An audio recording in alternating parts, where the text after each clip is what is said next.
And hello, all. This is Lala Madness, and once again, here is another episode of the Fierce Review. Therefore, this is going to be a short one, just one quick topic, because I don't feel like this should be mixed around with anything else.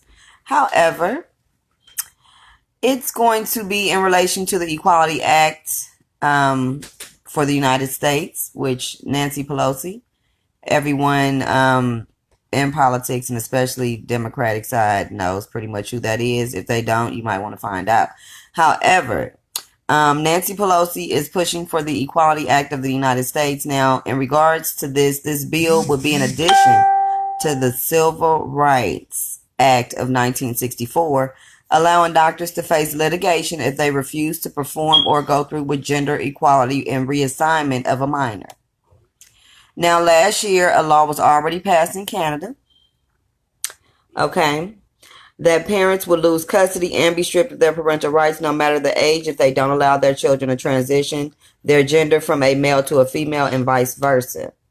Now, that was last year because the parent already has had to deal with that with the Canada courts and their child was taken.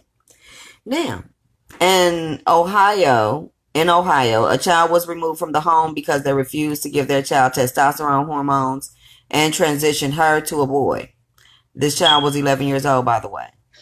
The parent wanted to treat their child with counseling. The prosecutor charged them with abuse and neglect, and they compared their decision to denying the child care for cancer or other illnesses. Even though, keep in mind, the issue would be gender dysmorphia, or dysphoria rather. And that is considered a mental disorder and not a health condition. Two different things. Mental disorder, health condition, not the same. However, they're going to fuse that in there to now make it the same. All right. As far as that, I'll get to that at the end. I'm sorry. The bathroom thing. That's separate but together at the same time. So, okay. Now, in California and New York, transgender advocates have already sued Catholic hospitals for discrimination on the basis of gender and gender identity. So once again, in California and New York, transgender advocates have sued Catholic hospitals and won for discrimination on the basis of gender identity. The gender sharing bathroom thing a few years ago was only a test to gauge the population reaction. Okay.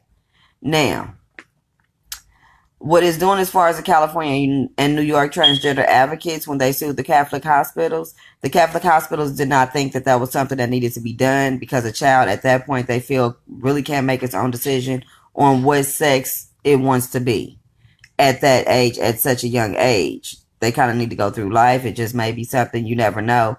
Get some counseling, find out about it, talk to some folks, and kind of wait until they're of age to decide what they want to do with their identity at that point.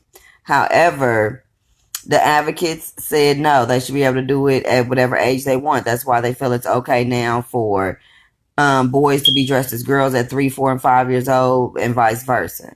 If that's what they want to do, they want to let them do it. Okay. Now, this act will actually allow doctors to get sued and have their license barred if they don't comply and assist the child in the transition. So a doctor takes an oath to say they're going to do for the best interest of the patient and blah, blah, blah, blah, blah.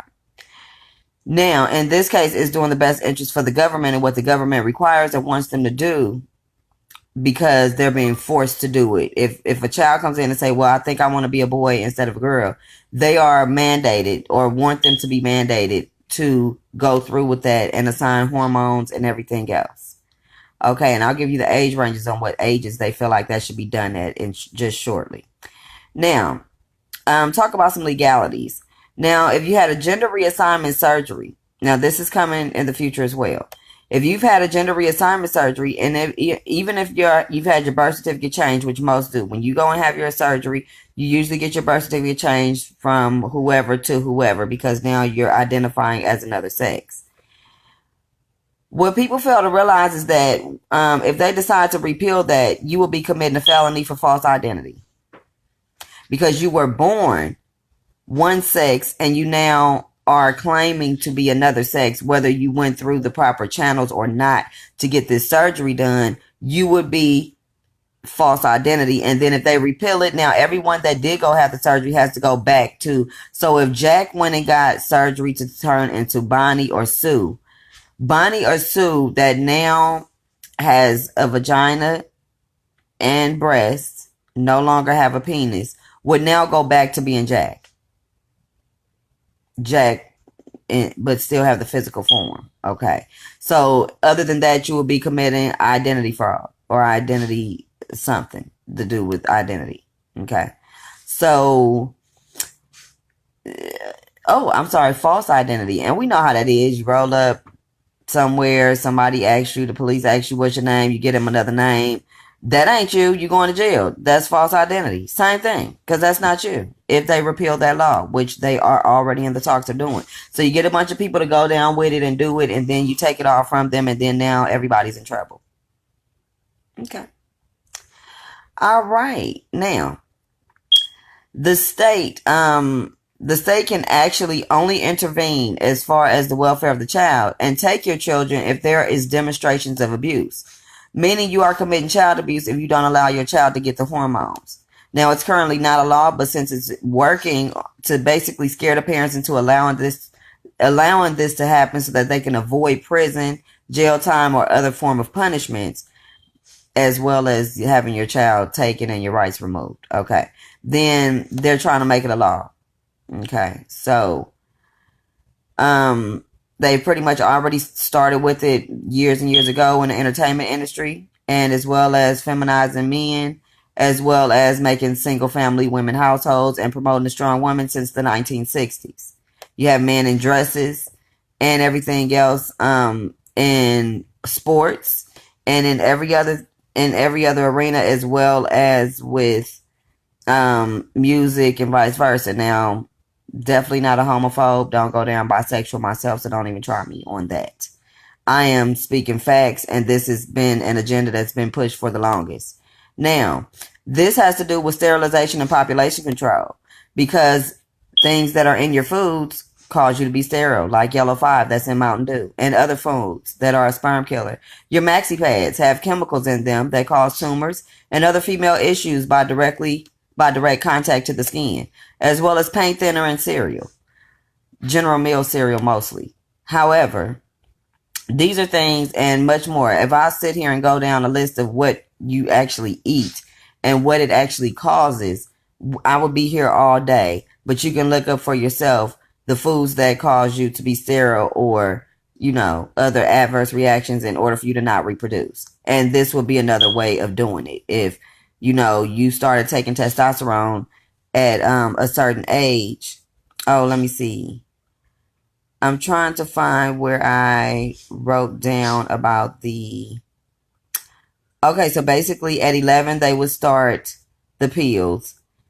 And at 16, they would actually... at 11, they would be able to start the hormones. At 16, they would be able to start another stage. And at 18 is when they will be able to have the surgery. And if you prevent any of that from happening, then you will be going to jail for basically abusing your child. If they decide and wake up at 6 years old and say, I want to be the opposite sex, and you don't assist them in doing that, you will be prosecuted and you would not have that child any longer, all because they made a decision that you didn't agree with. Yes. So, once again, that is the Equality Act for the U.S. that Nancy Pelosi is trying to sign into office now. That is in addition to the Civil Rights Act of 1964. Okay, so it's already happening in Canada. That's a law. They're just trying to move it on over to the U.S., and they've already been setting the stage for years in order to do it. So, you don't even have reins over your own children to raise them in the way that you want to raise them. They already have said how you can and cannot whoop your children if that's your way of raising your child, how you can and cannot chastise them in certain areas, what proper education they feel that a child should get according to the mandated state laws, which, come to find out, half of it is not even, half of the history that they're teaching is not real history. Half of the certain subjects are not fully there, and they push what they want to push. That's why it's a mandated system that mostly everyone has to learn the same things, nothing really higher or lower, unless you research outside of those things to find information that is readily available to the general public. Other than that, you're going to go mandated to what they say. You're going to get the education they say. You're going to do everything that they say. Okay. Including how you raise your kids. And if this gets signed into office, which, the United States kind of mirrors Canada on a lot of things that they end up coming up with later on, that happen to be already in place somewhere else, then it's kind of just an agenda that's being pushed. But the agendas don't just come out overnight. They've already been in motion and happening for years and years and years that you're unaware of. Okay, so, well, I guess you would be aware if you were paying attention.